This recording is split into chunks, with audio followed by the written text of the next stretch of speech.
To start off, could you say and spell your first and last name and describe your position here in Meridian Township? Erin, E-R-I-N, Lynn, L-I-N-N, officer and canine handler, Meridian Township Police. Okay, I had to make sure audio was good. And can you go into detail just about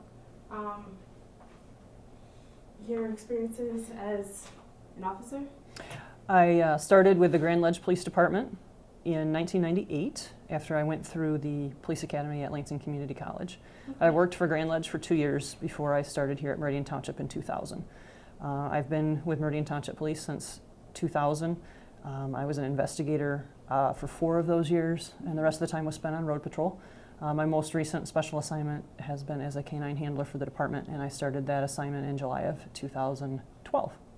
And can you explain what it's like to be a canine handler? It's much more work than I ever thought it would be. It's much harder than I ever thought it would be, but it's very rewarding as well. I grew up being an animal lover. I actually pursued being a vet for a while, and so I've always thought that that would be a good overlap of my talents to use that in police work. So there are certain techniques and things about handling a dog that I didn't know or appreciate until I went through training. So it's been a learning experience. Okay. Can you just basically explain these techniques? Handling dogs? Well, without going into too much detail, there are certain things that dogs are innately bred to do. And one of them, since we've domesticated them as humans, is reading human body language. They are experts at reading human body language. So they can key off of the handler. And so as a handler, I have to be very mindful of my body language and what I'm doing so that I don't send the wrong cues to the dog. And it's especially important in narcotics detection. The narcotics detection, the dog can anticipate the reward, and the dog can fake out the handler because they want that ball, which is the reward's a tennis ball. They want that ball so bad, they'll try and fake out the handler to get the ball. And you have to be able to recognize that. Okay. They're that smart. So. I never knew. Yep. When it comes to training a pet and training a police dog, what are the differences in that? There's actually a lot of similarities. The dogs that our department purchases are pre-trained. So they're titled in Schützen, which is a German police type training. So my dog was titled in Europe, raised, trained, and titled in Europe before they're imported into this country. So essentially the dogs come pre-trained, and the 4-week training that I go through is essentially to train me as a handler. The dog's ready to go. And that 4 weeks is spent with us learning each other and bonding. And so our dogs, well, we're going to have 2 actually. We're getting a second canine unit for the department shortly. Come with their tracking, apprehension, and article search training all completed. I can't speak to that training. I'm not familiar with how it's done. And then once they come to the country, they're trained in their scent work. And a dog is either trained in narcotics or explosives, one or the other. Okay. And are both dogs coming from Europe? Yes. They're both from Hungary. Okay. So That's pretty cool. so the commands are in Hungarian. So I had to learn a new language too. So like you have to command in Hungarian? Yes, his commands are in Hungarian. Wow. So, and that's pretty typical of most police dogs. Most police dogs, their commands are in a different European language. Okay. Can you explain a little bit about how bringing in a canine is going to benefit the township? Absolutely. These dogs are incredible tools for our community. Nothing can match a canine's scenting ability, and that's what we use the dogs for.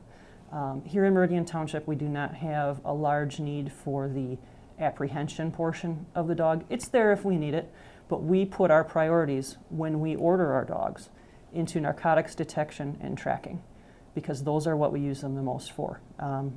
The need to find narcotics on the street is obviously an important one.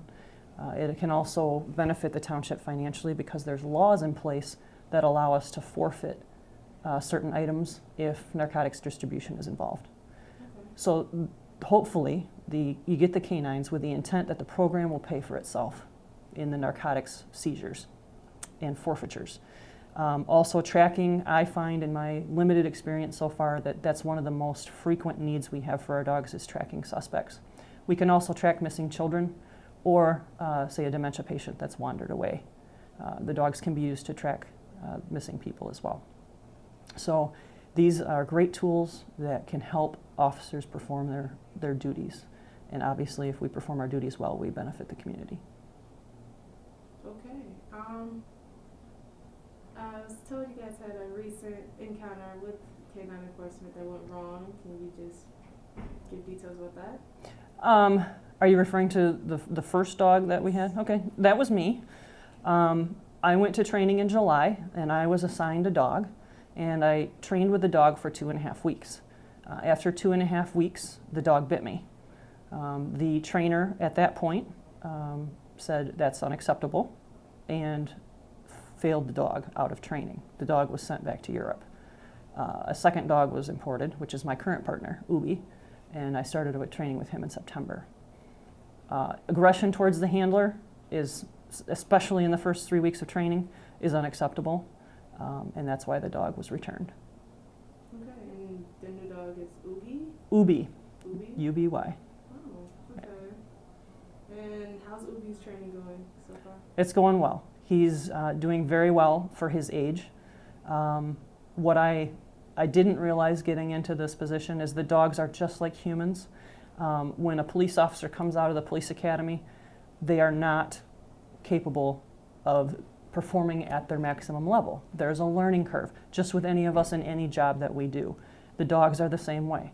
They mature with age and they mature with experience. So usually a dog team around 1 year of working together is up to speed. By the time you get 2 or 3 years, usually that's when you should be functioning at your top level. But it takes a while to get there, and I didn't realize that. So it's been a test of my patience sometimes. The dogs 2 steps forward, 1 step back sometimes. So you have to be patient and understand that they're young, they're maturing, and they're still learning. They're going through a learning process just like any of us do. All right, and is there anything else that we should know about police and canine enforcement? We can do demonstrations for the community. Our dog, Ubi, I can speak for, is very social. So I've done demonstrations for high school classrooms, preschool classrooms. We can bring the dogs into the community and familiarize the community what the dogs are capable of. And as canine handlers, we love a chance to get our dogs out there and show off our program. All right, well, thank you so much for your interview. No problem. I'm trying to think what else we can do for the community. I don't know. That one you got me on. I'm gonna have to brush up on that. Okay. And